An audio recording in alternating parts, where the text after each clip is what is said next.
Introducción a la primera carta de Timoteo. Las dos cartas a Timoteo y la carta a Tito han recibido el nombre de cartas pastorales, por estar dirigidas a personas encargadas de la labor pastoral al frente de algunas comunidades y por tratar de temas relacionados con ese cargo. Timoteo fue uno de los colaboradores más fieles de Pablo, y su nombre aparece mencionado en varias de las otras cartas paulinas, por ejemplo, en Romanos, la segunda de Corinto, la Filipenses y en Hechos de los Apóstoles. Se dice que era de madre judía creyente, es decir, que se había hecho cristiana, y de padre griego, o sea, pagano. La primera carta da a entender que Timoteo se encontraba en Éfeso, donde había sido dejado por Pablo con la misión de velar por la sana enseñanza frente a ciertas doctrinas que se estaban difundiendo y por el buen orden de la comunidad. El contenido de esta carta puede resumirse de la siguiente manera. En la introducción, después de un breve saludo, viene una advertencia contra las falsas doctrinas y una acción de gracias por la misericordia que Dios tuvo con Pablo. En la parte central se trata de diversos temas relacionados con el buen orden de la comunidad, la oración por todos, la conducta de los hombres y las mujeres y en especial el comportamiento de los que ejercen un cargo directivo en la comunidad. Todo ello se fundamenta en la verdad revelada por Cristo. Luego se encuentran nuevas advertencias e instrucciones. La carta termina con una breve despedida. Las cartas pastorales, comparadas con las otras cartas paulinas, presentan varias peculiaridades que las distinguen claramente. El lenguaje de estas cartas se diferencia bastante del lenguaje de las otras. Aquí aparecen algunos términos y expresiones que no se usan en aquellas y no aparecen otros que son típicos de Pablo.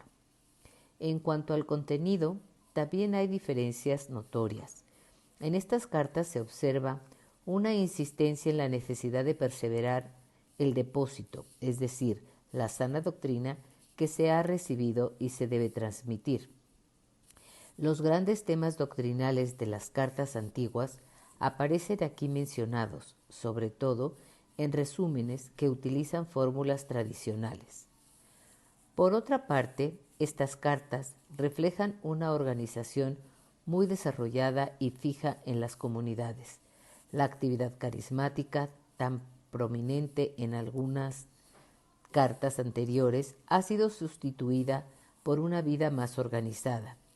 Además, no es fácil coordinar las diferencias que hay en estas cartas acerca de la vida de Pablo con los datos que hay en los otros escritos.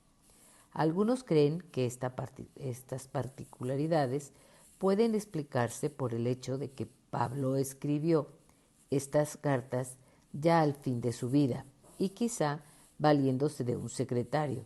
Sin embargo, muchos otros piensan que las cartas pastorales corresponden a una situación posterior al tiempo en que Pablo vivió y que fueron escritas por un discípulo de Pablo, según un procedimiento literario usado en esa época. En este supuesto, las cartas pueden haber sido escritas a fines del siglo I. El esquema de la carta. El saludo está en el capítulo 1 del 1 al 2. Advertencias contra las falsas enseñanzas en el capítulo 1, versículo 3 al 11. La misericordia de Dios con Pablo en el capítulo 1, versículos del 12 al 20. La oración por toda la humanidad, capítulo 2, versículos del 1 al 7. La conducta de los hombres y las mujeres, capítulo 2, versículos 8 y siguientes, capítulo 3, primer versículo. ¿Cómo deben ser los que presiden? Capítulo 3, del 1 al 7. ¿Cómo deben ser los diáconos? Capítulo 3, versículos del 8 al 13. La verdad revelada de nuestra religión, capítulo 3, versículos del 14 al 16. Las falsas enseñanzas, capítulo 4, del 1 al 16. Cómo comportarse con los miembros de la comunidad, capítulo 5, versículo 1 y siguientes, capítulo 6, versículos 2 y siguientes.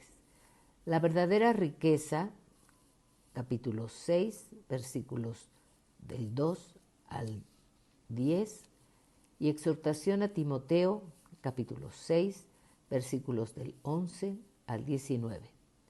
Recomendación final y despedida, capítulo 6, del versículo 20 al 21.